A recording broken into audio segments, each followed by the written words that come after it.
Motivation is fundamental to our daily life. It's what allows us to get out of bed in the morning. It's what allows us to pursue long-term goals or short-term goals. Motivation and the chemistry of motivation is tightly wound in with the neurochemistry of movement. In fact, the same single molecule, dopamine, is responsible for our sense of motivation and for movement.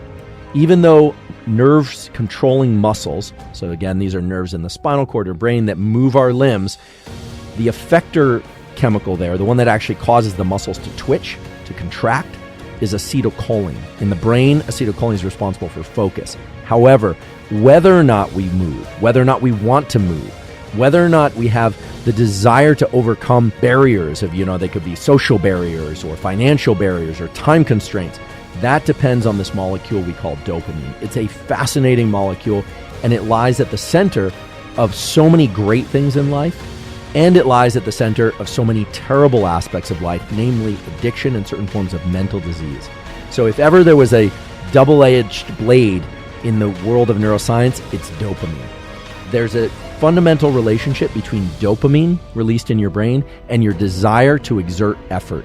And you can actually control the schedule of dopamine release, but it requires the appropriate knowledge. This is one of those cases where understanding the way the dopamine system works will allow you to leverage it to your benefit. And if you don't understand the way that dopamine works, there's a good chance that it's going to pull you out into the current of life, meaning the rest of the world is going to control your dopamine schedules.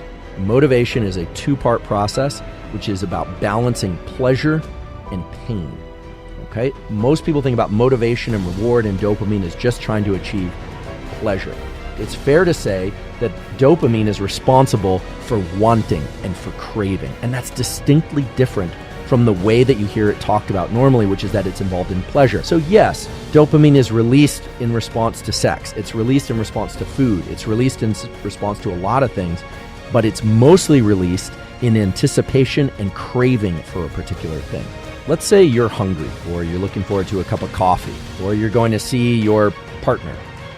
Well, your dopamine neurons are firing at a low rate until you start thinking about the thing that you want or the thing that you're looking forward to. Just thinking about food, about sex, about nicotine if you like nicotine, or cocaine or amphetamine, can increase the amount of dopamine that's released to the same degree as actually consuming the drug.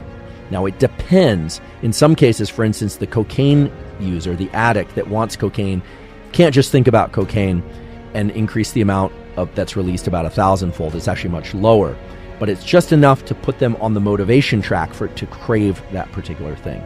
Now, there are reasons why you would have brain circuitry like this. I mean, brain circuitry like this didn't evolve to get you addicted.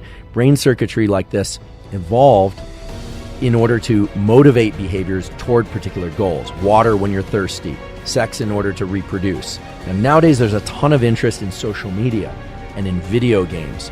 And there have been some measurements of the amount of dopamine released.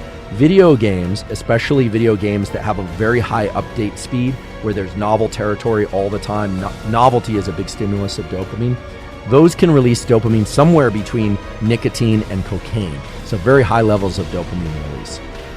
Social media is an interesting one because the amount of dopamine that's released in response to logging onto social media initially could be quite high, but it seems likely that there's a taper in the amount of dopamine, and yet people still get addicted. If there's something that you're pursuing in life, whether or not it's an academic goal or a financial goal or a relationship goal, one of the things that you can do to ensure that you will remain on the path to that goal for a very long time and that you will continue to exceed your previous performance, as well as continue to enjoy the dopamine release that occurs when you hit the milestones that you want to achieve, is to occasionally remove reward subjectively.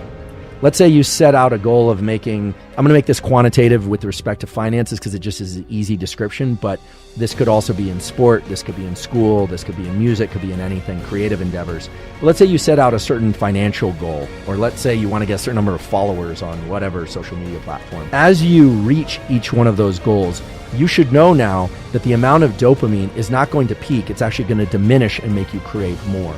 The key to avoiding that crash, but to still keep it in healthy levels that will allow you to continue your pursuit, is as you are staircasing toward your goal, maybe that's dollars, maybe that's followers, maybe that's grades, maybe that's some other metric, it's medals or trophies, you actually want to blunt the reward response for some of those intermediate goals. Now, I'm not telling you shouldn't celebrate your wins, but I'm telling you not to celebrate all of them. Or as a good friend of mine who recently, fortunately for him, had a great financial success, he asked me and somebody else, a good friend of mine who's very tuned into dopamine reward schedules, understands how they work at a really deep level. And he said, I don't know what to do next. And we said, oh, well, that's simple. You should just give most of it away. And this wasn't a ploy to receive any of the money ourselves. This was really about reducing the impact of that reward. Now, hopefully giving him money away, if you already have enough of it, would be something that was rewarding in and of itself. But if you're a student who's pursuing goals in university, or you're an athlete who's pursuing goals, it actually makes sense from a rational perspective, once you understand these mechanisms, to hit a new high point of performance, or to get that A+, or for you, if it's an A-, etc., and to tell yourself, okay, that was good, but to actually actively blunt the reward, to not go and celebrate too intensely. Because in doing that, you keep your dopamine system in check, and you ensure that you're going to stay on the path of continued pursuit, not just for that thing, but for all things. Big increases in dopamine lead to big crashes in dopamine, and big increases in dopamine up the ante. They increase the extent to which you are willing to invest time and energy in order to achieve goals and rewards that may be out of your reach. You never really know if you're going to succeed. So to make this crystal clear, celebrate your wins, but don't celebrate every win. That's one way that you can ensure that you're going to continue down the path of progress. And I think most of the learning tools that are in schools are about reward, hopefully for genuine performance. They are about encouraging us. We do have to believe that we can perform well. One of the hallmarks of growth mindset is the internalization that we're not getting it right yet. The word yet is very important. And also the sense that we reward our good behavior, our good performance, but not every time.